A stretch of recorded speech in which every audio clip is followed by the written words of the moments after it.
સદગતિને પ્રાપ્ત કરવા માટે આ નિયમો સાંભળી લો, નહીતર પસ્તાશો. નિયમ નંબર 1, લોકો પાસેથી ઓછી અપેક્ષા રાખો, તેથી તમે છે તે તણાવથી મુક્ત રહો છો. નિયમ નંબર 2, તમારામાં મૂડ પ્રમાણે નહીં, પરંતુ સામે વ્યક્તિના મૂડ પ્રમાણે વાતચીત કરો.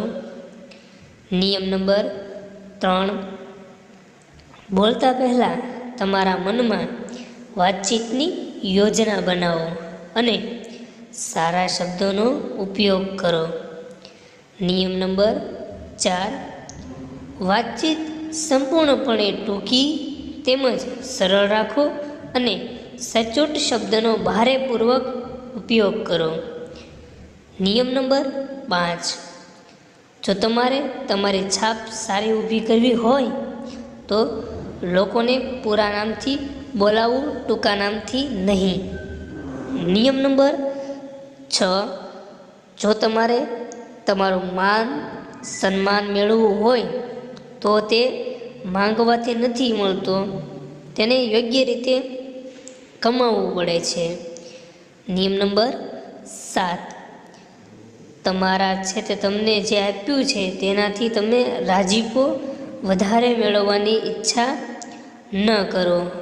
નિયમ નંબર 8, સફળતા પામેલા લોકોને એક રહસ્ય છે અને તે પોતાનો સમય છે તે ક્યારેય બગાડતા નથી. નિયમ નંબર 9, જીવનમાં જો કોઈ ભૂલથી થતી હોય તો તેને સુધારી લેવું અને કોઈ ગેરસમજણ થતી હોય તો તેને પણ સુધારી લેવું. નિયમ નંબર 10, જીવનમાં હંમેશા તમારે લાગણીઓને તમારા કાબૂમાં અથવા નિયંત્રણમાં રાખવી જોઈએ. મિત્રો, જો વિડીયો સારો લાગ્યો હોય તો ચેનલને લાઈક, શેર અને હા, સબસ્ક્રાઈબ કરવાનું તો ભૂલતા જ નહીં અને બન્યા રહો અમારા આવા બીજા વિડીયો સાથે.